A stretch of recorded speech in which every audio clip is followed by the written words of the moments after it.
Всем привет, друзья! В эфире программа «Пропеллер». Привет!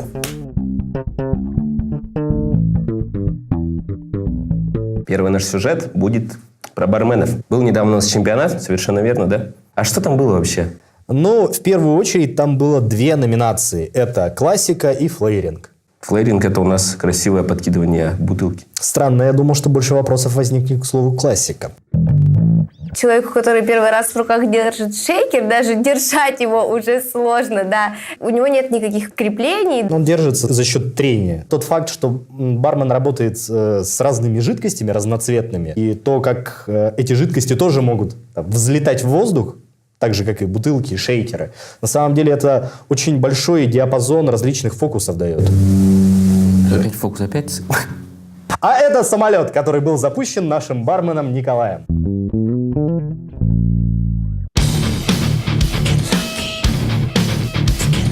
Это ежегодный конкурс барменов. Называется он «Лучший бармен Якутии». В 2010 году мы выезжали в Новосибирск, на отборочный чемпионат WCC. Наш парень якутский, он занял 2-е место. В 2011 году мы ездили на съезд дальневосточный барменов в Хабаровск. Слава Иванов, вот именно по которому он там занял 3-е место. То есть очень хорошо у нас.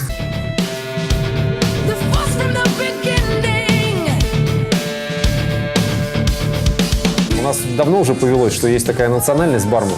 Вот. И все бартендеры всей планеты ведут себя одинаково, общаются на абсолютно одинаковом языке, отжигают по полной и, конечно же, приглашают друг друга в гости.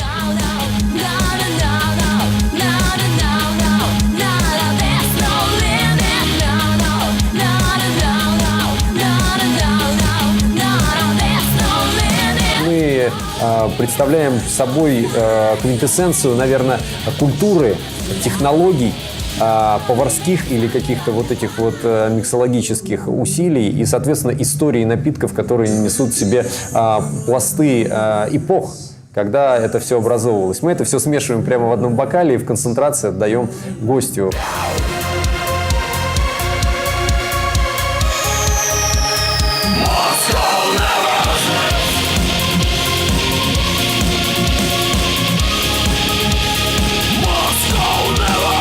Ты начинаешь откапывать исторические рецепты тех напитков, которые у нас никогда не готовили. Допустим, рамос джинфис, который готовится там сколько, 8 минут, да? Подкованный. Хардшейком, да. Его никто не заказывает, потому что это история 1880 года. Там, да? И Генри Рамос, царство ему небесное, он, конечно, сделал тогда себе и имя, и славу заведения, и заработал только на одном коктейле.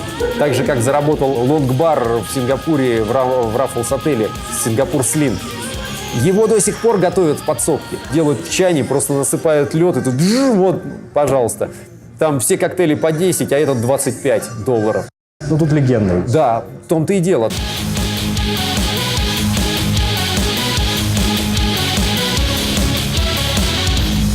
Конечный результат твоего выступления во флейринге – это все равно коктейли. Если ты гостю отдашь коктейль, приготовленный плохо, он скажет, это не Кидал красиво, но... Кидал красиво, но продал мне что-то непонятное. Вот, все равно. Нет, не расходится. Это конечный результат все равно коктейль.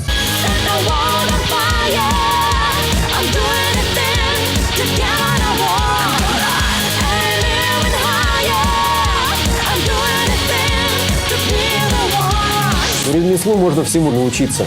Я считаю, что самое главное, это нужно уметь любить людей. Или просто любить людей. То есть нравится общаться. И когда ты в этом начинаешь плавать, как рыба в воде, и предлагать так, что гости на тебя идут, вот это уровень. Поэтому просто любить общаться с людьми. Это самое главное, на мой взгляд.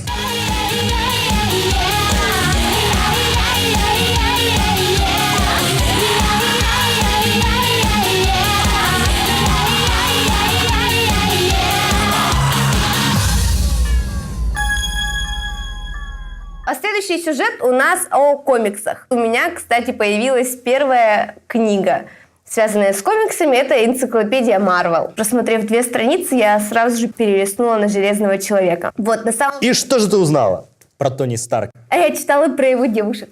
Так тебе понравился Тони Старк или его девушки? Нет, ну как бы логично, если нравится Тони Старк, как бы Насте нужно изучить девушек. Конечно, это... Модус операнди Тони Старка. Можно изучить конкурента. Это какой-то волшебный мир. Вот я сейчас даже разговаривать нормально не могу, потому что меня эмоции переполняют. Как только я вспоминаю об этой книге, и вообще о комиксах, и о фильмах, и вообще о вселенной Марвел, это же просто... Вот.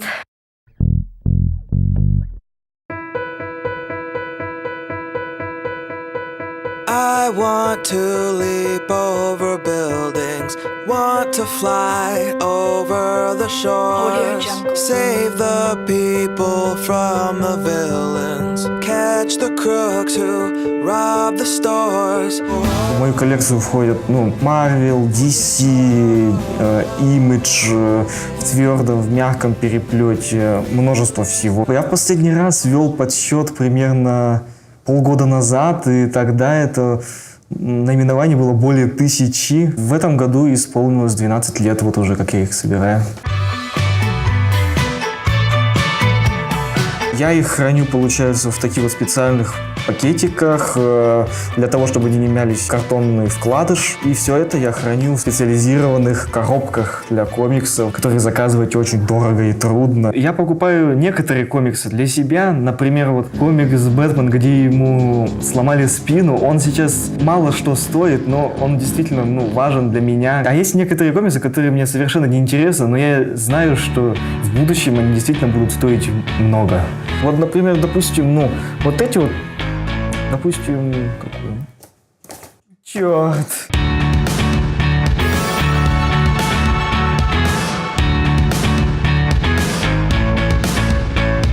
Самый дорогой комикс. Я боюсь даже называть его цену, если честно. Я его сюда не принес, потому что я боюсь его перетаскивать. Он на данный момент его цена составляет 40 000 рублей. Это комикс The Amazing Spider-Man 21. Комикс, который начал бронзовую эру комиксов. Это комикс, где погибла Гвен Стейси. И он был подписан автором Человека-паука в принципе, его создателем Стэном Ли. Я был на первом российском комик-коне, там приезжал художник Дэвид Ллойд, он ставил автографы и рисовал скетч. Помню, каким был наш город, когда этой темы не было вообще. Что было, допустим, 10 лет назад и что происходит сейчас, это вот просто две разные вещи. Гик-сообщество в нашем городе просто сделало огромный шаг вперед. Книга не обязана тебя чему-то научить. Если ты хочешь действительно что-то узнать из нее, то ты найдешь в ней что-то. Она тебе ничем не должна. То же самое и с комиксами. Не комиксы делают людей злее. Люди сами находят что-то такое в своем подсознании. А комикс обязан быть хорошим. Комикс обязан быть интересным. Я горжусь практически каждым выпуском, который есть у меня в коллекции. Я собираюсь продолжать собирать комиксы, пока у меня тело не откажет.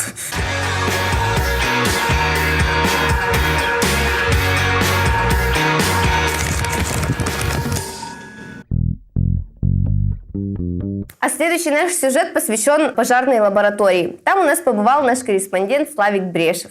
Если честно, я в первый раз слышал про такое словосочетание, как пожарная лаборатория, что-то такое же, да? Немножко, наверное, неочевидная мысль, но если вдуматься, достаточно логично. Если есть причина, то есть следствие. Так же, как в медицинской лаборатории выясняют, в чем была причина заболевания, в полицейской лаборатории могут выяснить причину совершения преступления, то, соответственно, с пожарной лабораторией все то же самое. На самом деле, мы создаем эти причины возгорания. Сейчас каждый год у нас ужасные пожары происходят. Это все банальные такие факты, которые вроде бы все знают, но мало кто об этом помнит. Поэтому, конечно, пожарная лаборатория – это замечательный повод о том, чтобы напомнить людям не быть халатными.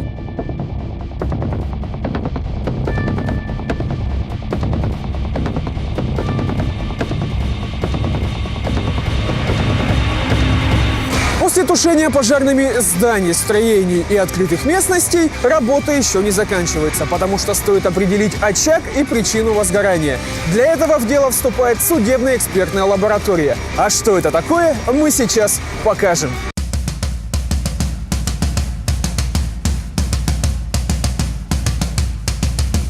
Наша лаборатория состоит из двух секторов. Сектор судебных экспертиз, это который непосредственно выявляет очаги пожара, и сектор исследовательских испытательных работ в области пожарной безопасности.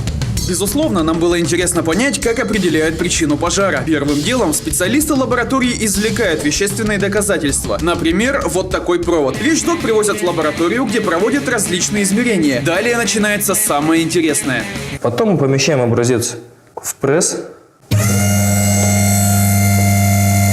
Засыпаем все это дело эпоксидной смолой. После запрессовки у нас получается вот такая вот таблеточка, впаяна в нем проводком. Следующий этап – шлифовка. Затем образец протравливают раствором хлорного железа, чтобы структура металла хорошо выявлялась, и ее можно было проанализировать еще точнее. Черные точки говорят о том, что в момент замыкания в помещении было много кислорода. Известно же, что при пожаре кислород выгорает. То есть, следовательно, замыкание произошло до пожара, а значит, явилось причиной пожара. То есть, в данном случае пожар возник из вот конкретно этого проводника. На такую экспертизу уходит около 2,5 часов. Намного дольше идут исследования в химической лаборатории, где устанавливают, был ли совершен умышленный поджог. Объект с места пожара исследуют приборами, которые показывают наличие паров горючих веществ. Начинается процесс самоидентификации вещества на хроматографе. Это занимает 1,5 часа. Метод довольно-таки быстрый, если учесть, что у нас будет один объект. А если у нас объектов будет несколько, допустим, 5-6, буквально неделя проходит, можно сказать. Но конкретно определить, вот когда у нас затишье, знаете, как было затишье? Февраль-март. Летом у нас прям вот мы в день выдаем прям по 10, по 15, по 20 исследований. Вот мы пришли в подъезд, в котором происходило горение. Давайте посмотрим на термические поражения. В правой части мы видим термические поражения верховые, мелкоячеистое обугливание, обрушение штукатурки верхней части. В нижней части у нас все чисто. Это говорит нам о том, что пожар распространялся по верху, а следовательно очаг у нас находится не здесь. Переходим к левой части. Мы находим прогар на напольном покрытии. Здесь у нас находится нижняя точка и очаг пожара. Металлические конструкции кора автомобильной шины. То есть можно предположить, что подожгли покрышку в этой зоне. Дальше дознаватель собирает материал и направляет его в нашу лабораторию. Уже по материалам, с учетом проведенного осмотра, мы вычисляем причину пожара. А это был последний сюжет 393-го выпуска телепередачи «Пропеллер». Да, заходите в наше сообщество ВКонтакте Проб ТВ, оставляйте свои комментарии, лайки, мы будем ждать. Увидимся ровно через неделю. Пока-пока! Пока! Все нормально? Все было.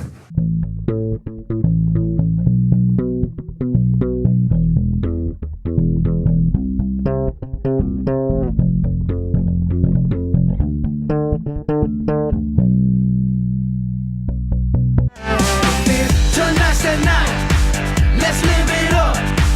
I got my money, let's spin it up. Go out and smash it, like oh my god.